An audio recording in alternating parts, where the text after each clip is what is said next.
And thank you for joining us at 11. I'm Maggie Vespa in for Laurel. That warning came during an update today from Governor Kate Brown, who you saw, plus the Oregon Health Authority and doctors from OHSU. Brian Clerkley starts us off in the newsroom. So, Brian, they're calling on anyone eligible to go out and get their booster shots soon. That is right. Hey, Maggie, doctors from OHSU say the Omicron variant is 3 times more contagious than Delta.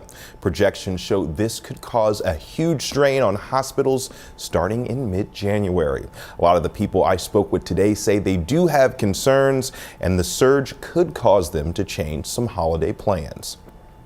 The Omicron variant could take over as the dominant variant very soon. Officials say cases double every 2 to 3 days. The OHSU forecast is telling us that a big wave is coming, and it threatens to be bigger than any wave we've seen before. At its worst, it could cause more than 3,000 hospitalizations in Oregon at a peak in early February compared to Delta's peak of 1,200 last September.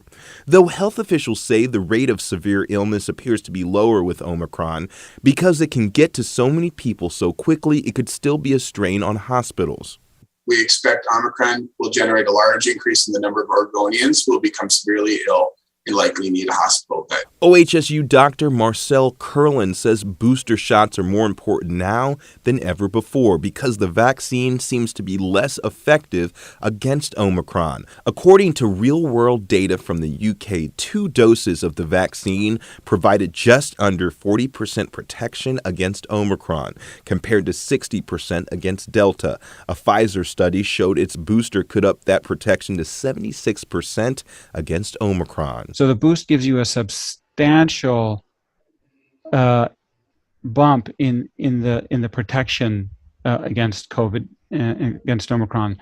And because the spread is happening so quickly, I think we can all count on getting exposed at some point or another. Over on Hawthorne Street in Portland, as people Christmas shopped, some say they were concerned about the potential surge, so they're being extra careful when it comes to gathering for the holidays. Because my family's all gotten boosted, extended family even, we are getting together on Christmas Eve. We're going to do a Skype Christmas, just me at the house. But, I mean, wouldn't be a good time to travel. The threat of a surge is coming right as the holiday season gets underway. Dr. Kurland says the virus tends to spread when we let our guards down. We're so careful at work, we're so careful at home, and then finally, we sense an opportunity to relax and go see a show or go eat out with a bunch of friends, and we don't think anything of it. We really want normality, and that's when we get into trouble. I'm pretty excited to go to a concert tomorrow, and now I'm like, man, I don't know if I'm going to go to the concert. Because because I'm in an environment with vulnerable people. The state's goal is to boost 1 million people by the end of January. In the coming weeks, officials say staff will be added to existing clinics and new clinics will open for underserved communities. The state has also requested more vaccine doses from federal suppliers. Maggie? Brian Clerkley live for us. Brian, thank you so much. In Washington, Omicron COVID cases are doubling every 2 to 3 days in King County alone. That's according to new data from the University of Washington's virology lab. About half of the tests that the UW lab has been getting are positive for the Omicron variant. And researchers say it will likely be the dominant strain in Washington in just a day or two. The spread has also impacted the sports world. Both the Seahawks and Kraken have postponed games. And developing tonight, switching gears, community members, activists, and other union workers came out to support striking grocery workers. This was at the Fred Meyer in the Hollywood district, and this rally was organized by the Portland Democratic Socialists in solidarity with striking Fred Meyer and QFC workers. The group tried to discourage customers from shopping at that store tonight. That strike started bright and early this morning. KGW's Mike Benner has that story.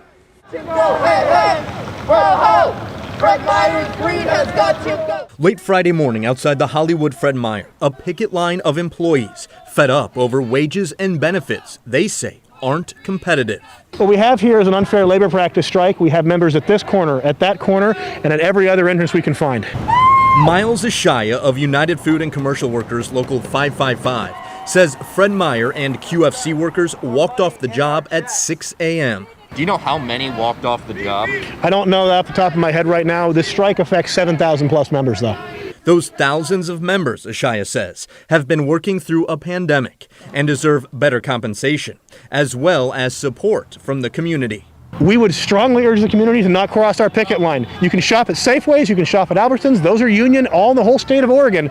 But you know what? Do not cross a line. The top brass at Fred Meyer and QFC are calling the decision to strike reckless. They say they're proposing a $36 million investment in additional wages and $30 million in annual contributions for health care benefits. My heart breaks for our associates right now because this disruption by the union really is coming at the worst time of the year. Our associates and their families need their paychecks. This is a time that it's hard on everyone, and I can only imagine the anxiety and the stress this is causing each of them. So we want to get everyone back to work. Quite a few did show up for work today, and we are open. Back at the Hollywood Fred Meyer, I walked past the picketers to get a look inside the store.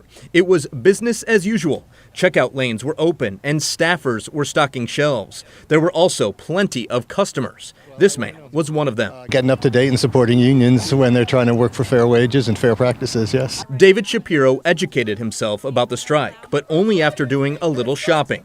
He's now pledging to avoid Fred Meyer stores. They should probably give him a higher wage. That's what I think. These employees think so too. And as you can see, they're willing to fight for it. These members deserve to be paid what they're owed. All right, you may be wondering how long this strike will last. We're told it will end at 12:01 a.m. Christmas Eve morning. That's unless a deal is struck before then. But as it stands right now, there are no new bargaining sessions on the calendar. Reporting in Northwest Portland, I'm Mike Benner for KGW News. New at 11, Portland Public Schools is proposing giving students an early release day once a week. And this idea came from negotiations with the teachers union. The union wants teachers to have more planning time, and they actually proposed sending students home one day a week to learn independently online all day. But PPS said that would result in kids having too few classroom hours. So in a letter to parents tonight, the district says it proposed the weekly early release option for grades K through 8. In addition, the district would give teachers 3 full planning days in the school year, but add an additional learning day to the end of the year. No decisions have been made, and negotiations continue. Now to new information about a man wanted for attempted kidnappings in Portland. This newly released surveillance picture was taken in the Pearl District on Monday, December 13th, the day before one of those attempted abductions. And this video from Tuesday afternoon shows the man, police say, trying to grab a 6-year-old boy. This was near Fields Park on Northwest Overton, and the boy's dad, you can see, was able to free him. Also, police say another attempted kidnapping was reported on Wednesday in the Powellhurst-Gilbert neighborhood. A mom in that case says a man tried to grab her 10-year-old son, and she managed to scare him off. Police say her description matches the Pearl attempted kidnapper, though they can't say for sure it's the same guy.